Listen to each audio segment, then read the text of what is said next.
it's Hannah from Hand Done Crochet, and today we are making this cute little crochet square together. Now I've designed this for a crochet along that I'm taking part in this year, and I'll put all the details of that below. But I think you could use this pretty much for any kind of crochet project. I think it'd be awesome as a blanket, as garments, as a bag, as a scarf, as kind of anything that you can use a motif to make. And I've used worsted weight yarn here, so category 4 weight yarn here, but you could absolutely go down in your, or up even, in your yarn size and adjust your hook accordingly and make it into whatever size you would like it to be. So this one measures 6 inches approximately using the yarn that I have, which is Colour Theory from Lion Brand Yarn, and it's absolutely beautiful to work with and comes in lovely, lovely colours. And to make it I used a 6mm J crochet hook. And you'll also need a pair of scissors and a needle for your ends, and that's pretty much it. So let's get cracking and see how to make this really cute little square together. To start our square, we are going to need to pop a magic ring on the hook. Now there are different ways of doing it, so feel free to use whichever you prefer, but that is my preferred method. So once you've made your magic ring, we are going to pop 12 double crochet into it. So that's US terms, so that will be a treble in UK terms. So 12 double crochet into that ring. And don't worry about your ring being loose at the moment. That's perfectly fine. That's what they're for really, isn't it? So that you can then pull it tight and pull it shut when you've got all the stitches in that you need.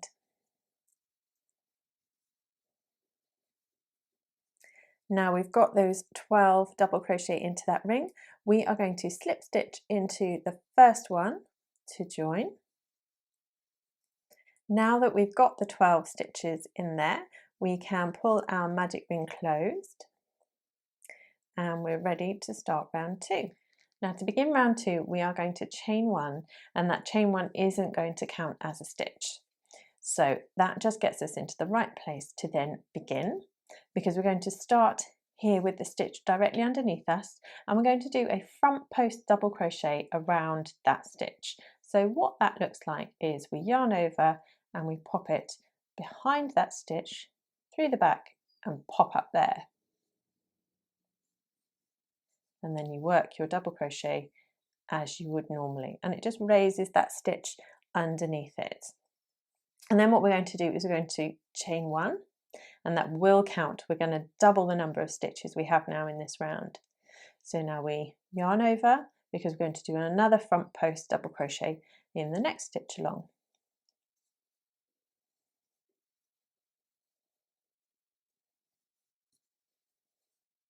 And then we chain 1, and we work all the way around here, catching all of those 12 stitches that we had in the round before.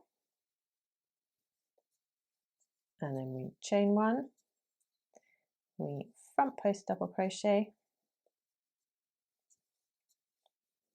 chain 1, and just carry on all the way around.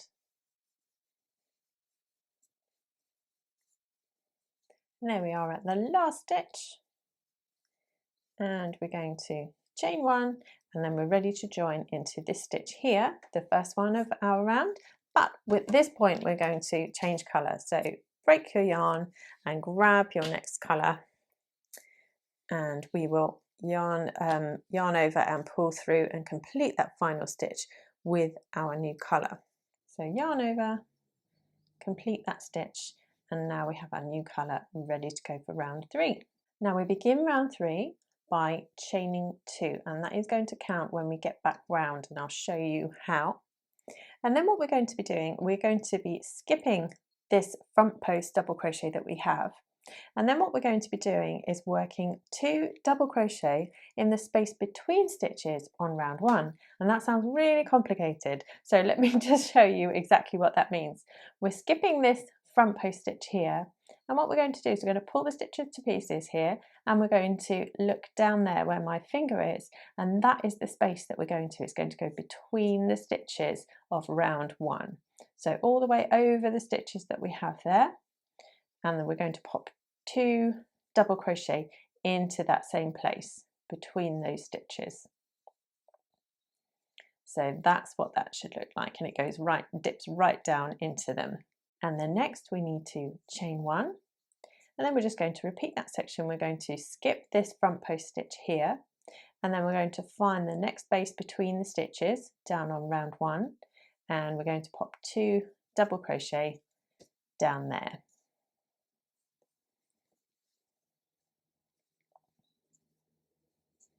And then we chain 1, and we do the same again. We skip that front post and we look right down there into the space between those 2 stitches.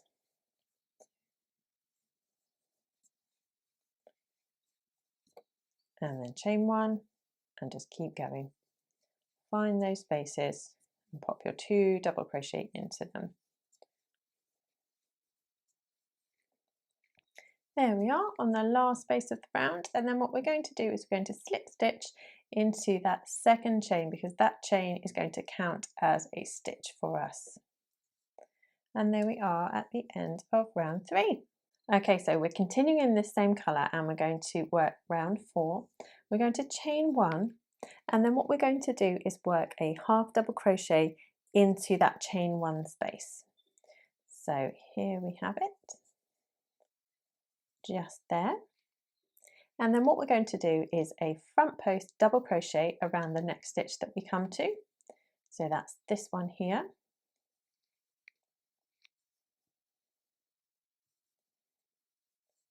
And then we chain 1, and then we front post double crochet around the next stitch. And then we're going to repeat those 4 all the way around. So we half double crochet in the chain 1 space, we front post double crochet around the next stitch, we chain 1, we front post double crochet around the next stitch. So those 4 stitches form your repeat for this round. So just go all the way around, and then we'll be ready to change colour and work the next one.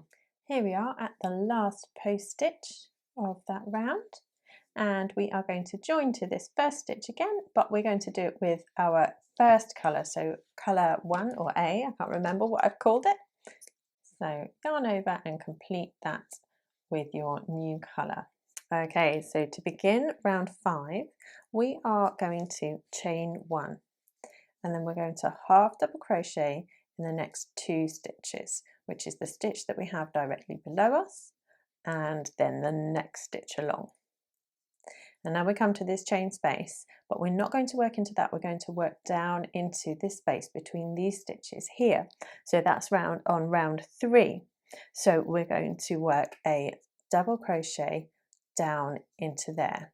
And what I would say is just make sure it comes up to the height of this current round that we're on. Otherwise it will pull it in too much. So make sure you keep it up that high. And then next we need to work a half double crochet in the next 3 stitches. So we have 1 and 2 and 3 stitches, and then that brings us to another chain 1 space, and we're going to do the same again. We're going to yarn over and we're going to work a double crochet right down into this space here.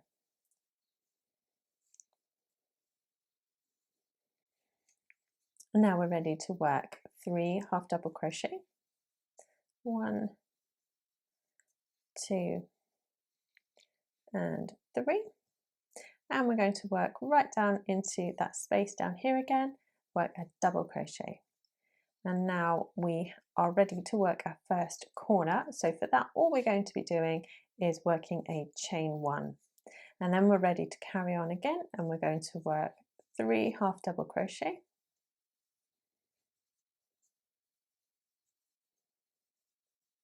and then a double crochet right down into this space here,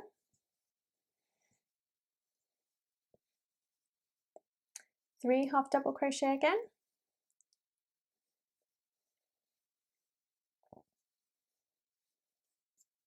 and then our double crochet right down here. How many that we've done since the corner? Only 2 sets, there we go. So we need a 3rd set to come here. So 1, 2 and 3, and then right down here into that space with a double crochet, and we chain one for our next corner. You can probably see the idea of what we're doing now, becoming a square. And so when we get to the end of that repeat, we find that we've got one more stitch here to work a half double crochet into before we're then ready to join and complete that round. And at the end of that round, we are going to change to our final colour, to colour C. So now for round 6, we're going to chain one, and we've got a nice easy round coming up here. We're going to single crochet in each stitch to the chain one space. So that's our first chain one space here. So we'll head towards that.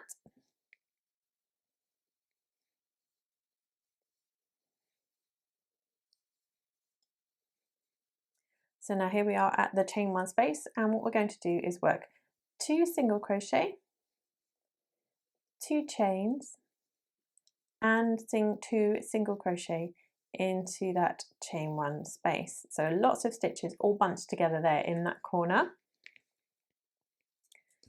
And then what we're going to do is just keep repeating that. We're going to work a single crochet in each of these stitches along to this next chain one space, and then we'll repeat that corner. We'll pop 2 single crochet, 2 chain, and 2 single crochet there, and you just carry on and repeat all the way around until you get back to the beginning.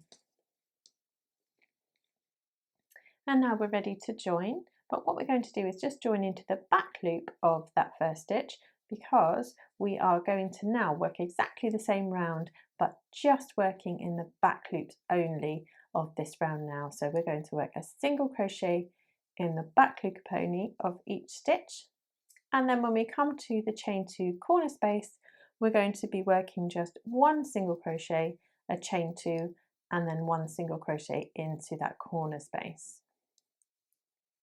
So here we are at the corner, and we're going to work a single crochet, chain 2, and a single crochet, and then we just carry on finding those back loops and working 1 stitch, 1 single crochet in the back loop only, up until we get to the next corner.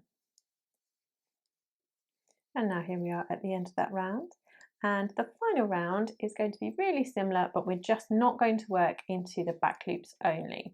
We're going to work into the full part of the stitch. So join there before we start, and then you can chain one if you want to, but you don't necessarily need to. I would just start with a single crochet in that first stitch, and then go all the way to your corner, and then work your corners just as we did on the last round, with a single crochet, a chain 2, and a single crochet in them. And here we are back to the first stitch, and we're going to join with a slip stitch there, and then you're going to break your yarn, and you are ready to weave in your ends. And now what I would say is, you can see the difference between the two. What a wibbly wobbly shape. This definitely needs a good block, and it will come out beautifully and sit really neatly like this one does. So do not skip that step, otherwise you'll have a very, very wiggly square. And I would definitely block it before you join it if you're making multiple squares to make something out of. So that's it. I really hope that you've enjoyed this quick tutorial. As I say, you can find all the details for where to find the pattern down below. And if you make one or some, or make something out of them, then do come and tell me, because I would love to see them. I will see you again soon. Thank you for watching.